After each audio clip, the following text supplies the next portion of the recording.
Bonjour à toutes, bonjour à tous.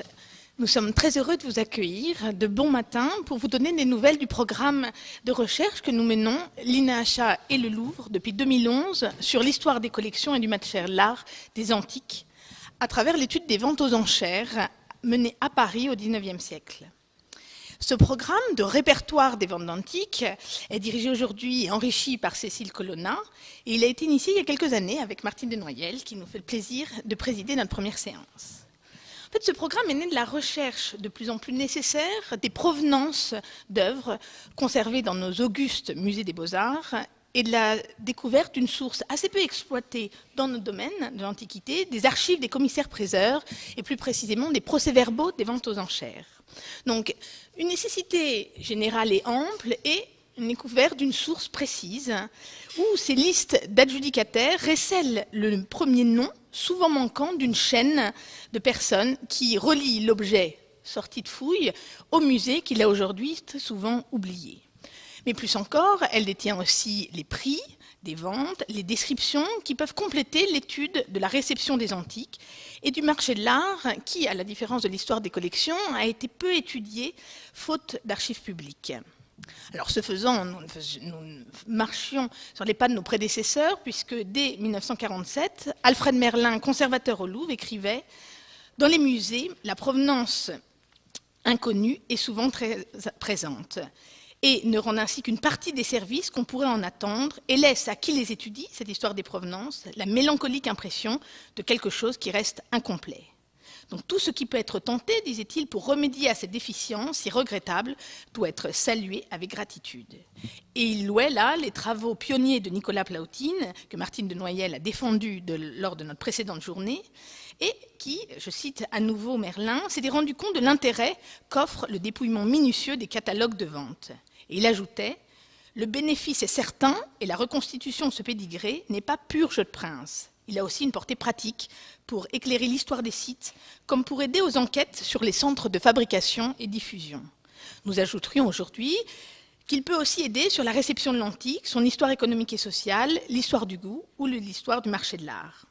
C'est ainsi que ces archives, donc des commissaires-priseurs, viennent compléter d'autres sources connues des historiens de l'art, les catalogues de vente à noter, et d'autres moins utilisées, connues que par les seuls spécialistes de céramique grecque, les cahiers de Nicolas Plautine, relevés méthodiques des ventes, que nous dépouillons donc maintenant de manière systématique. C'est ce croisement de multiples sources et ce dépouillement systématique que nous opérons, et nous pouvons désormais nous appuyer sur des outils et des moyens qui nous permettent de compiler l'ensemble de ces données et surtout de les mettre à disposition. On peut ainsi donc moissonner ces données aussi bien pour nourrir des bilans de plus large échelle, sur par exemple la cote des œuvres d'art ou sur la politique des musées, mais aussi, de manière plus ponctuelle, chercher une œuvre précise, une personnalité peu connue ou un prix. Et c'est l'INAHA qui a permis l'enrichissement de la base de données Agora avec ce programme et surtout de constituer une équipe de jeunes chercheurs pour mener ces travaux. Et là, cela répondait bien aux missions de l'INAHA d'aider à développer la recherche en mettant à disposition sources et ressources et en initiant des équipes. Donc les travaux que nous allons présenter aujourd'hui n'auraient pu se faire sans l'aide des chargés d'études, depuis l'origine Ariane de Saxé, Hélène Dufresne, Marie-Amélie Bernard, Christian Mazet et Morgane Belzide prochainement ou Bastien Rueff, mais aussi des vacataires et stagiaires Odile Boubecker, Isabelle Decise, Alexaillon et des étudiants de l'école du Louvre qui, par leurs travaux, ont permis aussi l'enrichissement et surtout l'utilisation de ces données à citer. Certains qui, maintenant, rentrés dans la vie professionnelle, nous feront l'honneur de présenter leurs travaux aujourd'hui. Isabelle Decise, Julien Mazard, Odile Boubecker, Céline Echinard, Cynthia Forestier, Christian Mazet, Violaine Barthélémy et Louise Détré ou Blandine Héroux encore. Donc vous voyez, une équipe nombreuse nécessaire pour mener à bien ces travaux. L'avancée, le début de ces travaux a donné lieu à une première journée d'études en 2014, intitulée « Répertoire des ventes d'antiques, présentation, enjeux et confrontation », qui exposait justement ces sources, le contexte, avec une ouverture vers le XVIIIe et le XXe siècle. Celle-ci, aujourd'hui, est un point d'étape au moment où nous proposons un nouveau partage des données à travers un site dédié de visualisation des données, très ergonomique, qui nous sera présenté ce soir, et aussi d'un blog pour désormais mieux partager l'avancement de nos travaux et les réflexions en vous impliquant aussi, chercheurs, en impliquant des autres chercheurs pour poursuivre ces travaux. Aussi bien des antiquisants que des 19e-istes. Et en effet, c'est cet aller-retour régulier que nous faisons et qui est vraiment à la source entre le monde antique et le 19e ou même le 20e siècle. Un aller-retour incessant, donc, entre l'œuvre et la ressource d'archives, entre le lieu de conservation et le lieu de création, entre celui qui l'a fabriqué et celui qui l'étudie aujourd'hui.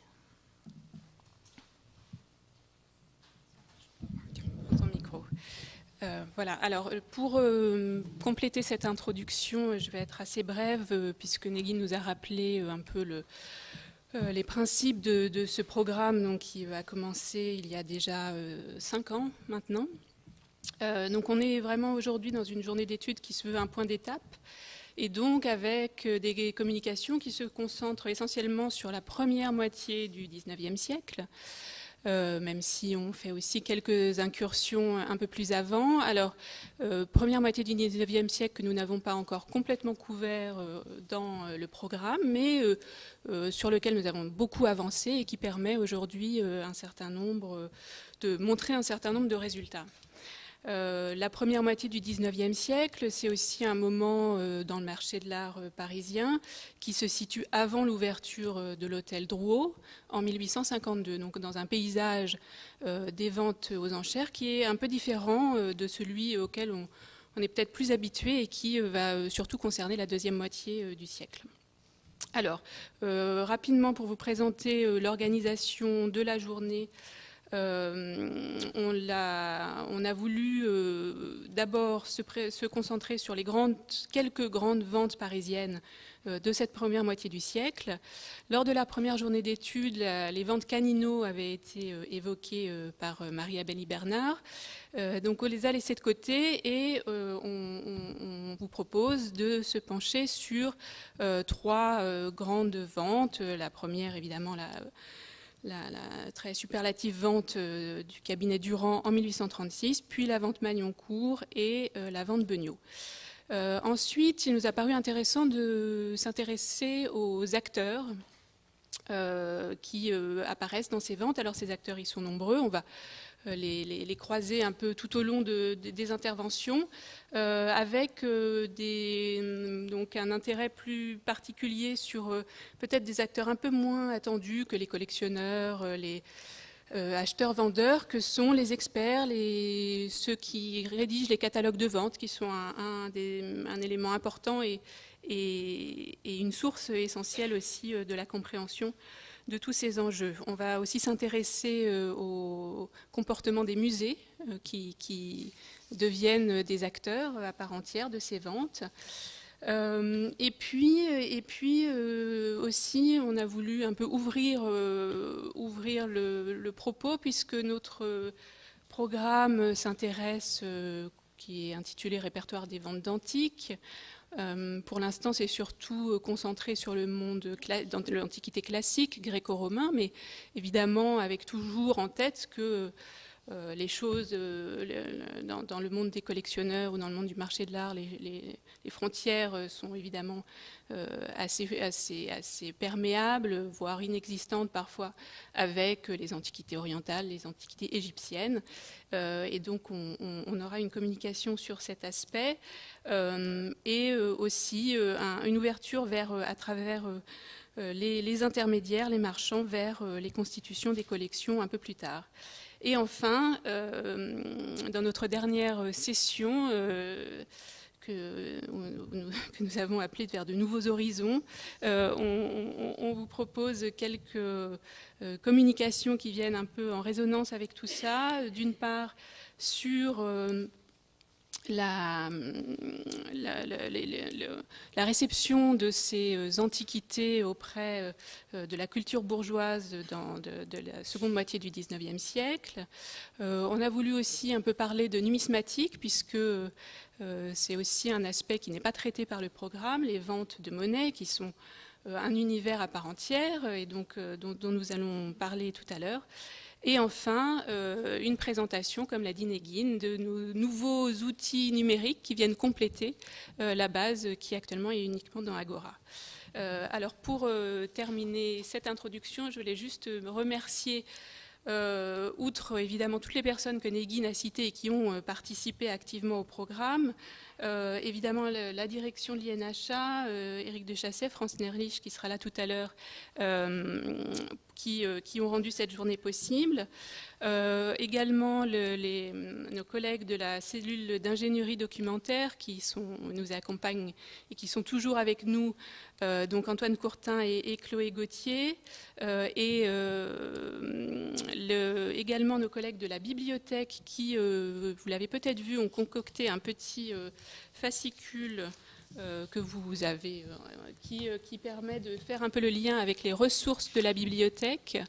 Voilà. Et qui vous présente ce que, un peu un vade-mecum de ce que vous pouvez trouver à la bibliothèque de l'INHA en rapport avec ces sujets. Donc c'est Olivier Mabi et Claire Dupin de Bessa qui ont travaillé sur ce dépliant. Un grand merci aussi à tous les musées qui ont vu, qui ont dans leur collection des objets qui sont passés dans la vente Magnoncourt et que nous avons sollicités pour avoir leurs photos et qui ont dans l'ensemble répondu de manière toujours très enthousiaste. Et enfin, évidemment, un grand merci à tous les intervenants de la journée et présidents de session. Et donc je passe la parole tout de suite à Martine Denoyel qui évidemment était tout indiquée pour ouvrir ces travaux, puisque Negin l'a rappelé, elle était à l'origine du programme.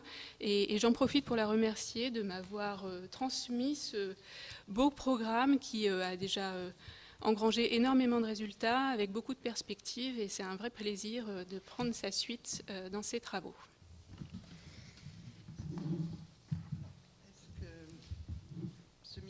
Vous m'entendez ou... Je vais mettre ça. Oui. Voilà. Merci beaucoup. Alors merci beaucoup Cécile. Quant à moi, c'est un réel plaisir d'abord que vous m'ayez gentiment donné la présidence de cette session ce matin, mais aussi de voir quelle est la vitalité, le dynamisme et puis les nouveautés qui ont commencé déjà à se faire jour dans ce programme depuis qu'il a été repris par Cécile.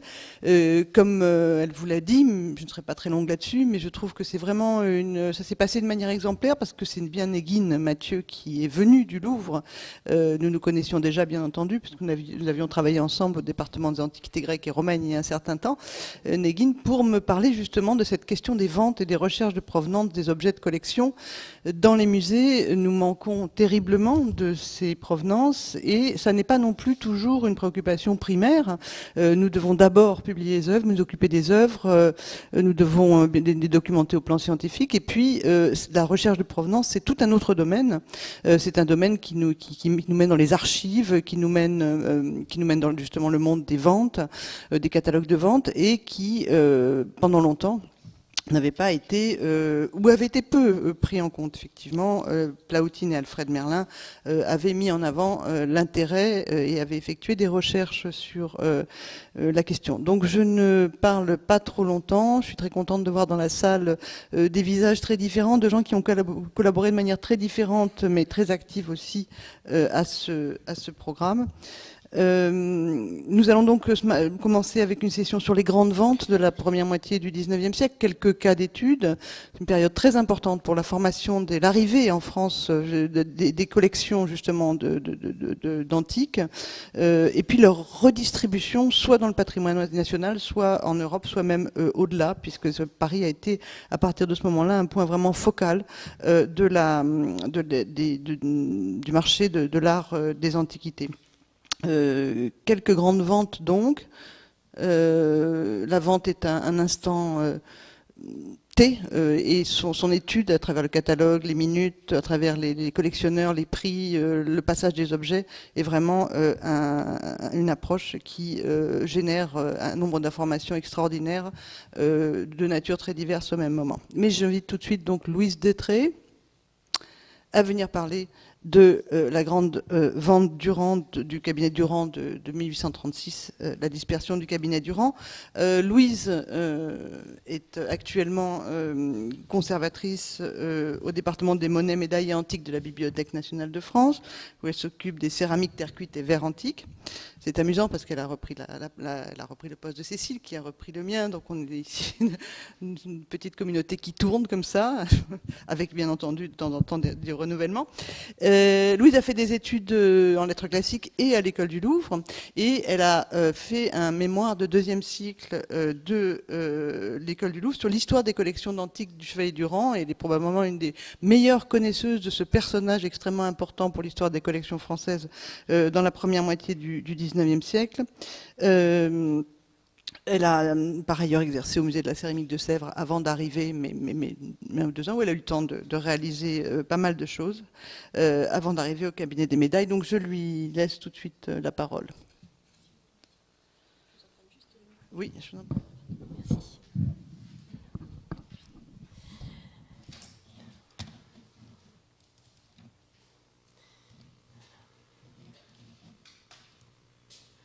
Je suis perdue, je ne vois plus. Ah bah oui, je suis bête, je suis en PDF, c'est normal. Bonjour à tous. Alors je remercie les organisateurs pour leur aimable invitation, ainsi que celles qui m'ont mise sur la piste du Chevalier Durand, Brigitte Bourgeois, Violaine Jamet, Corinne Jouisse-Barbelin et Marielle Pic, avec laquelle nous avons commis un petit article sur la vente dont je vais parler et auquel je puiserai beaucoup. Et je remercie également ceux qui dirigent le travail que je continue actuellement, Martine Denoyel et Francis Pro. Alors, je voudrais vous proposer une synthèse de ce qu'implique la dispersion d'un cabinet, en prenant l'exemple de la vente après décès du Chevalier Durand qui s'est tenue en 1836. Alors d'abord, il convient de justifier le fait de la considérer comme exemplaire. C'est que la vente Durand démantèle un ensemble colossal, à un moment crucial de l'histoire des collections et du commerce des vases antiques. Pour vous prouver l'ampleur de sa dernière collection de vases, je me contenterai d'énumérer les décomptes concurrents dont elle a plaisamment fait l'objet. Donc vous voyez, c'est dans la partie droite de l'écran. Donc ils sont au nombre de 1400 pour les uns, de plus de 2000 pour les autres, et en tout cas, ces vases forment pas moins de 1473 lots, parfois collectifs, dans le catalogue de la vente. Pour qualifier l'époque de décisive, je cite un article d'Alfred Merlin, celui auquel il a été déjà fait référence plusieurs fois, donc article auquel je ferai plus fréquemment appel. Le règne de Louis-Philippe, c'est un âge d'or pour les collections publiques et privées. C'est une époque importante, car c'est le temps où fut vendue, en 1836, la seconde collection Edmond Durand. La vente Durand est ensuite à la fois exceptionnellement documentée par des écrits contemporains des faits et fréquemment abordée sous les aspects les plus variés dans les publications postérieures, et je vous en fais défiler un petit aperçu à l'écran. La vente de Durand de 1836 est enfin un dénominateur commun de l'histoire de quantité de collections publiques et privées en France et dans le monde, comme nous allons le voir. Donc, pour vous montrer la portée de la vente Durand, je l'envisagerai à 3 moments et sous 3 points de vue différents, comme un événement singulier d'abord, comme le point de départ d'une redistribution des lots ensuite, et comme l'aboutissement d'une collecte enfin. Vous proposez en positif la chronique animée du mois que dura la vente, c'est vous brosser en creux un panorama de la diversité et de la richesse des sources sur la vente Durand. Cette première partie, qui me permet également de planter le décor, sera la plus longue. Alors, une collection prématurément orpheline. Donc je dois justifier ce recours à la métaphore de la paternité. D'une part, on l'emploie au sujet du Chevalier Durand. Je vous cite une lettre incroyable de Théodore Panofka qui écrit « Les vases de Vulci et ceux de Nola crient vengeance pour le sang de leur tuteur naturel », à la mort donc du collectionneur. Et d'autre part, le Chevalier Durand l'employait pour lui-même. « Mon cabinet, cet enfant chéri ». Alors, parti pour l'Italie à l'hiver 1834, Edmond-Antoine Durand succombe au printemps à Florence, sur le chemin du retour à une maladie foudroyante. Alors, que deviendra sa collection d'antiques ? Le Chevalier Durand avait une idée précise sur la question. Il prit ses légataires universels, c'est-à-dire son frère et sa fille, d'une part de la conserver dans son intégrité, c'est-à-dire de ne point désunir autant que possible ma grande collection de vases antiques, d'autre part de la maintenir en France et de la faire entrer dans un musée. Donc, je cite, « ne recevoir aucune proposition étrangère avant d'avoir fait auprès de messieurs les administrateurs des musées royaux toutes les démarches nécessaires pour en obtenir le placement à Paris. » Mais ce souhait, partagé par toutes les parties, se heurte pourtant à un contexte budgétaire contraint, comme on dirait aujourd'hui. Monsieur Durand, qui vient de mourir en Italie, était possesseur d'un curieux cabinet. Sa mort peut disséminer cette collection, si nombreuse et si bien choisie.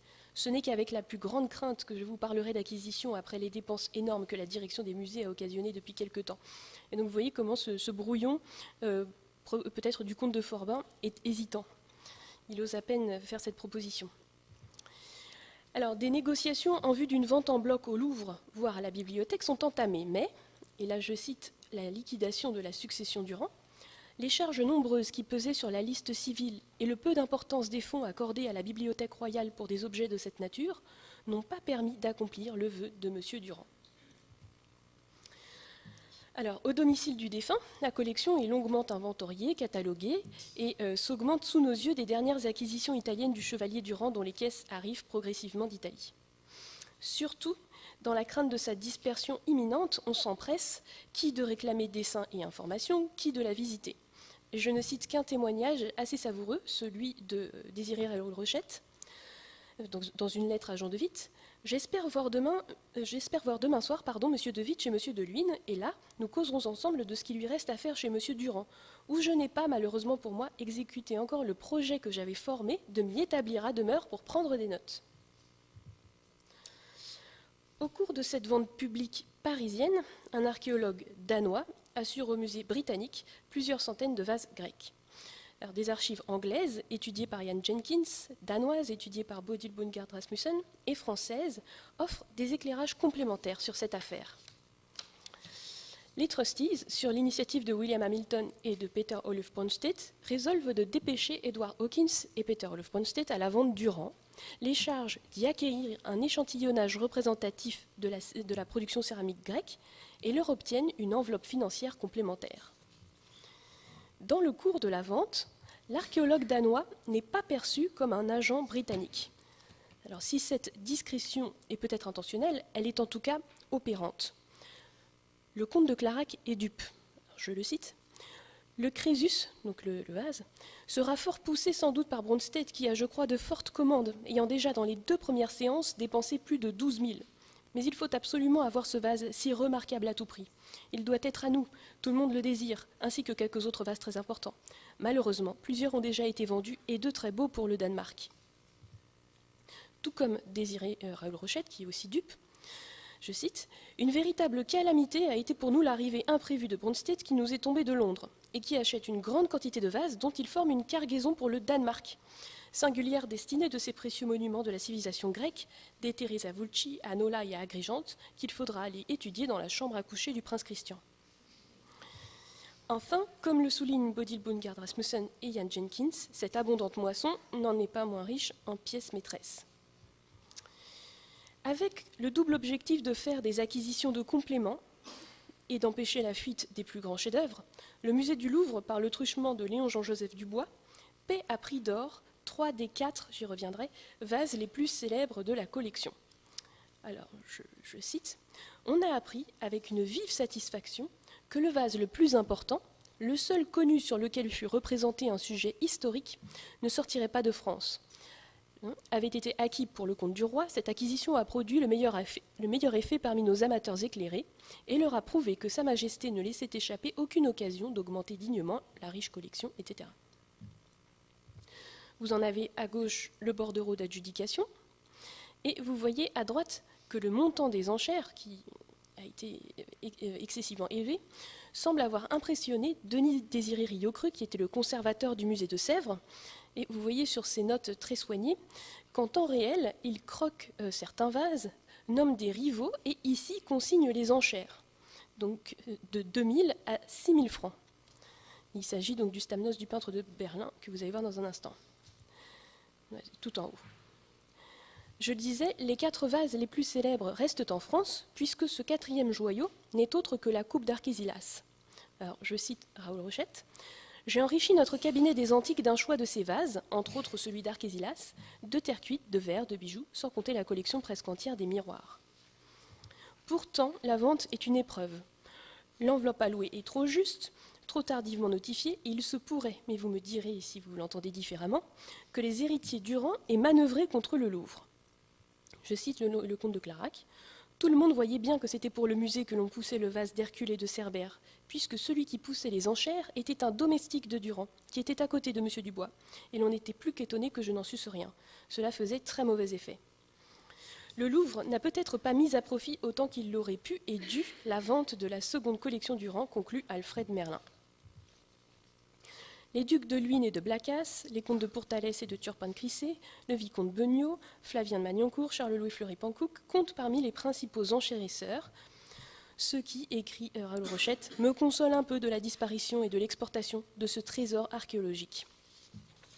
Mais c'est avec un témoignage plus modeste et piquant que je clôt cette première partie.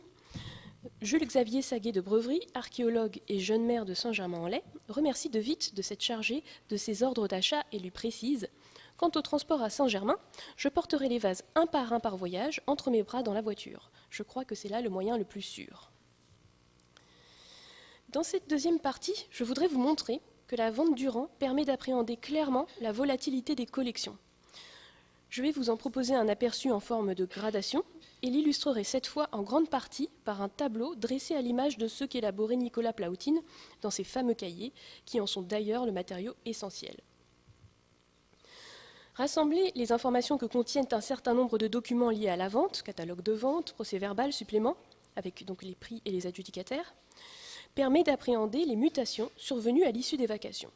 Parfois, c'est clairement qu'un mandataire avait été désigné par le destinataire effectif du vase, mais peut-être ne doit-on pas non plus exclure dans certains cas un rachat. Je ne prends qu'un exemple, celui du marchand Charles-Louis Rollin, qui semble faire des achats non seulement pour lui-même, mais aussi pour Bourgeois-Thierry, c'est le premier exemple, pour Paravet, c'est le second, pour le duc de Luynes, le troisième, et enfin pour Raoul Rochette. Un autre musée européen s'adjuge des lots à la vente Durand, c'est celui de Berlin. Et quelques amateurs étrangers prennent part à la vente, comme William Hope, qui acquiert par exemple cette célébrité du cabinet Durand. Alors, les adjudicataires de 1836 prennent leur revanche. Donc, c'est un terme qu'utilise Denis Désiré Rieucreux pour Sèvres, dans une lettre à Brognard, et ensuite Alfred Merlin à propos du Louvre. Le British Museum participe à la vente pour Thalès en 1865, avec l'intention d'augmenter son contingent de vases Durand, rapporte Olivier Boisset, et en récupère quantité l'année suivante en achetant en bloc la collection Blacas. Le musée du Louvre, quant à lui, corrige son succès mitigé de 1836, donc par des achats, entre autres à la vente Paravet en 1879, ou grâce à des libéralités comme les legs de Witt de 1889 et 1890, tandis que le cabinet des médailles s'en adjuge à la vente Magnancourt 3 ans plus tard, et s'en fournit à la faveur de libéralités, au premier rang desquelles le don du duc de Luynes en 1862. Des achats à des marchands fournissent au Musée de France des vases Durand. Je me borne encore à l'exemple de la firme Rollin, grâce à laquelle les vases Durand acquis par Pancouc, c'est ce que vous avez à l'écran, entrent au château-musée de Boulogne-sur-Mer en 1861, comme l'a montré François Lissarag, et grâce auxquels d'autres passent à la Société archéologique de Montpellier en 1847 et en 1865. Les libéralités d'adjudicataires de 1836 enrichissent enfin les musées de France en vases Durand, donc à Angers avec la collection Turpin-de-Crissé, à Compiègne avec la collection Vivenel.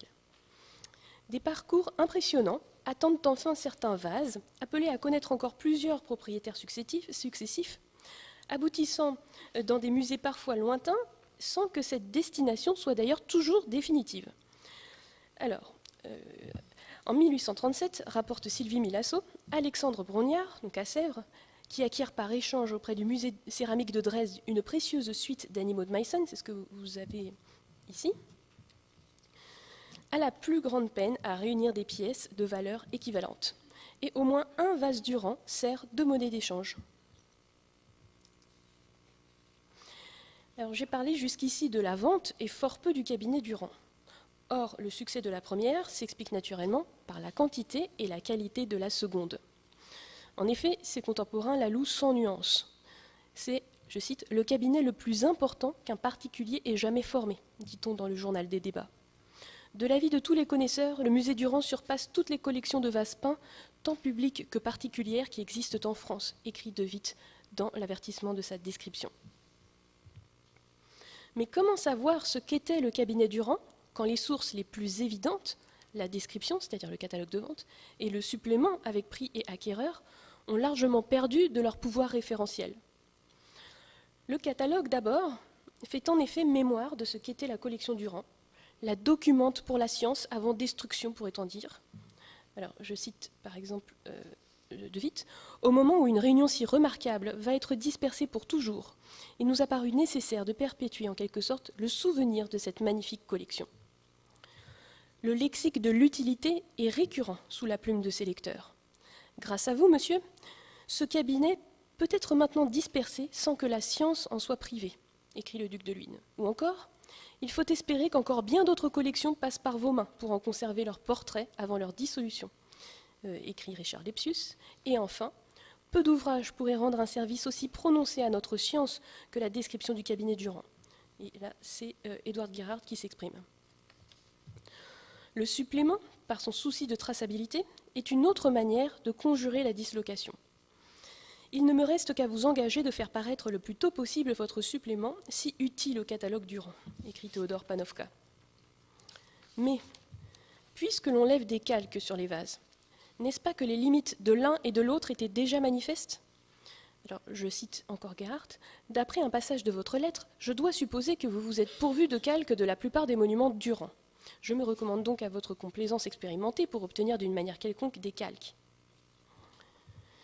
Seuls, à ma connaissance, les travaux de Nicolas Plautine nous offrent une vue d'ensemble de ce qu'était la collection Durand.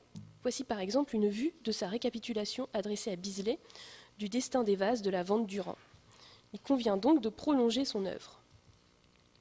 Pour ce faire, de multiples ressources s'offrent à nous, les recherches en archives, en particulier celles des commissaires-priseurs, le dépouillement bibliographique, CVA, catalogue, monographie, la consultation des bases de données en ligne, de collections muséales, mais aussi la Bisley Archive, et enfin l'entraide. Et j'ai plaisir à remercier par exemple Marie-Amélie Bernard, dont l'étude du Gerhardscher Apparat a révélé que ces deux coupes provenaient peut-être du commerce de Francesco De Poletti. Et j'exprime également ma gratitude à Paulette Pelletier-Hornby, qui a quant à elle retrouvé outre-Atlantique deux vases plastiques de la collection Durand. La destination finale de ces tableaux est naturellement le répertoire des ventes d'antiques de l'INHA, un outil cumulatif et incontournable. Cependant, ce travail n'est pas sans difficulté, et le cabinet Durand est loin d'être reconstitué. Voici par exemple un cas amusant et éloquent, quoique ou parce que non résolu. La coupe éponyme du peintre de Durand est perdue. Donc, vous voyez que c'est sa coupe éponyme. Sa localisation est unknown et on la connaît par sa description dans le catalogue Durand et aussi par sa représentation dans l'élite, les monuments céramographiques, mais elle n'est pas localisée. Alors, pour cette dernière partie, paraphrase donc le titre de l'article d'Alfred Merlin qui a été à maintes reprises cité, et je voudrais conclure en soulignant, donc à la suite d'Alfred Merlin, que cette tentative de résurrection n'est pas qu'une fin en soi. Des bénéfices archéologiques sont à en attendre, que j'illustre par celui qu'il retenait plus particulièrement, les provenances. L'identification du précédent propriétaire peut confirmer ou infirmer une provenance. Je vais vous donner un exemple des deux. Alors, Ian Jenkins rapporte les amusantes conditions dans lesquelles le chevalier Durand achète en 1832 des vases exhumés à Vulci auprès du fouilleur Campanari. Ils ont été, donc vous en avez sur la partie droite de l'écran. Ils ont été reconnus par Ian Jenkins, François Lissarag et Nicolas Plautine. Donc voilà des provenances confirmées. Au contraire, Andrea Milanese, en retrouvant le Durand 114, c'est-à-dire Vivenel 1025, dans la Raccolta de Gargiulo de 1825, fait connaître une provenance concurrente, donc Sant'Agata dei Goti, à celle qui figure au catalogue de vente Nola. Donc en conclusion, je voudrais dire merci et bonne chance aux artisans de ce beau programme.